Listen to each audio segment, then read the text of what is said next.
জীবনে যদি কিছু করতে চাও তাহলে ঈগলের মতো হও, কিন্তু কখনো তোতা হয়ো না।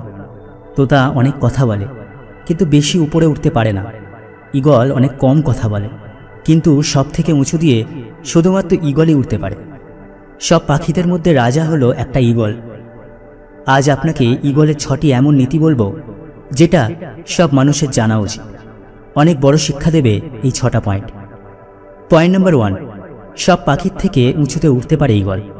কাক হচ্ছে একমাত্র পাখি যে ঈগলের ঘাড়ের উপর বসে ঠোকর মেরে তাকে বিরক্ত করতে পারে। এত সাহস অন্য কোনো পাখির নেই। তবে লক্ষণীয় ব্যাপার হচ্ছে ঈগল কিন্তু কাকের সাথে লড়াই করে বা তাকে মেরে ফেলতে গিয়ে নিজের সময় ও শক্তির অপচয় করে না।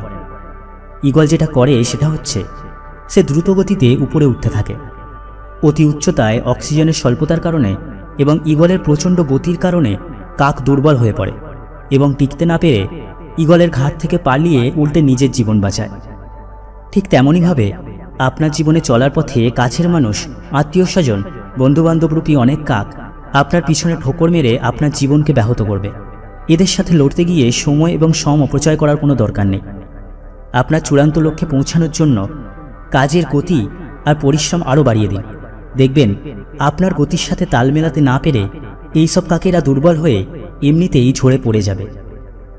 পয়েন্ট নাম্বার 2, ঈগল সবসময় একা ওড়ে। ঈগল সবসময় একা ওড়ে এবং অন্য সব পাখিদের তুলনায় সবচেয়ে উঁচুতে উঠতে পারে। ঈগল কখনোই ছোট পাখিদের সাথে উড়ে বেড়ায় না। নয়তো সে অন্য ঈগলের সাথে ওড়ে, কিন্তু কখনোই সে ছোট পাখিদের সাথে ওড়ে না। এটা থেকে আমরা একটা শিক্ষা নিতে পারি যে ছোট চিন্তা করা মানুষের থেকে আমাদের সর্বদা দূরে থাকা উচিত এবং একা পথ চলা উচিত।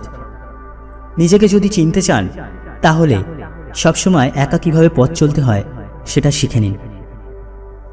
পয়েন্ট নাম্বার 3, ঈগল নিজের লক্ষ্যের প্রতি খুবই দৃঢ় এবং শক্তিশালী দৃষ্টি রাখে।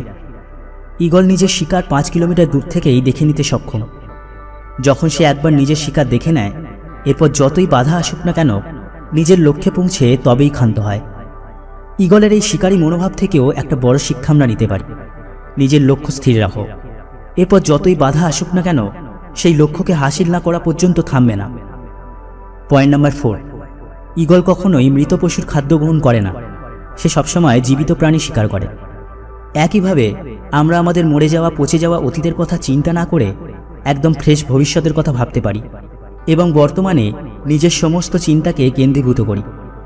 নিজের পুরানো স্মৃতি যেগুলো তোমায় কষ্ট দেয় সেগুলো অতীতেই রেখে দাও, কারণ সেগুলো স্থান সেখানে। নিজের অতীতের কথা বর্তমানে টেনে আনবে না, কারণ একবার যদি তোমার অতীত বর্তমানে চলে আসে তাহলে সেই অতীত তোমাকে বর্তমানে বাঁচতে দেবে না। অতীতে তোমার সাথে যাই হয়ে যাক না কেন সেসব স্মৃতি মরে গেছে। আর সেই ঈগলের মতো ভাবো যে কখনো মরে যাওয়া পশুর মাংস খায় না। পয়েন্ট নাম্বার 5, ঝড়, বৃষ্টি বা প্রাকৃতিক দুর্যোগ হলে ঈগল অনেক বেশি আনন্দিত হয়। যেখানে অন্যান্য পাখিরা ভয় পেয়ে নিজের বাসায় ফিরে যায়, সেখানে ঈগলের খুব আনন্দ হয়। যখন খুব জোরে ঝড় ওঠে তখন ঈগল সেই ঝোড়ো হাওয়ার সাথে আরও দ্রুত উপরের দিকে উঠতে থাকে। উপরে উঠতে উঠতে এতটাই উপরে চলে যায় যে মেঘের থেকেও উপরে উঠে যায়। ঈগলের এই অ্যাটিটিউড থেকেও একটা বড় শিক্ষা মেলে। খারাপ সময়েও নিজের আনন্দ খুঁজে নাও। নেপোলিয়ান হিল একবার বলেছিলেন, যে কোনো বড় সংকট নিজের সাথে একটা অনেক বড় সুযোগ নিয়ে আসে। ঠিক একইভাবে সেই ঈগলের মতো তুমিও নিজের সুযোগটাকে চিনতে চেষ্টা করো। আর যেদিন তুমি সেই সুযোগটাকে চিনে ফেলতে পারবে সেদিন তোমার জীবনের সব সমস্যাগুলো নিচে থাকবে আর তুমি সবার উপরে থাকবে। তাই জীবনে বড় কোনো সমস্যা এলে অন্য পাখিদের মতো নিজেকে লুকিয়ে ফেলো না। ঈগলের মতো সেই সমস্যার উপর দিয়ে চলার চেষ্টা করো। পয়েন্ট নাম্বার 6, ঈগল নিজের বাসা থেকে নরম ঘাস পাতাগুলিকে সবসময় ফেলে দেয়, যাতে ঈগলের যখন বাচ্চা হয় তারা যেন তাতে আরাম খুঁজে না পায়। কেননা একবার যদি তারা বাসাতে আরাম পেয়ে যায় তাহলে তারা সেখানেই থাকতে পছন্দ করবে। আর ঈগল কখনোই এটা হতে দেয় না। ঈগল একটা পাখি, আর সেও এটা জানে যে there is no growth in comfort zone. কিন্তু আমরা তো মানুষ, আর আমরা মানুষ হয়েও আমাদের মধ্যে অনেকেই এই কথাটা বুঝতেই চাই না। তুমি যত বেশি কমফোর্ট জোনে নিজেকে রাখবে, আগামী ভবিষ্যতে জীবন তত বেশি আনকমফোর্টেবল হবে। বং মোটিভেশন চ্যানেল থেকে আমি শান্তনু, তোমাদের জন্য অনেক অনেক শুভকামনা রইল। ভালো থেকো, ধন্যবাদ।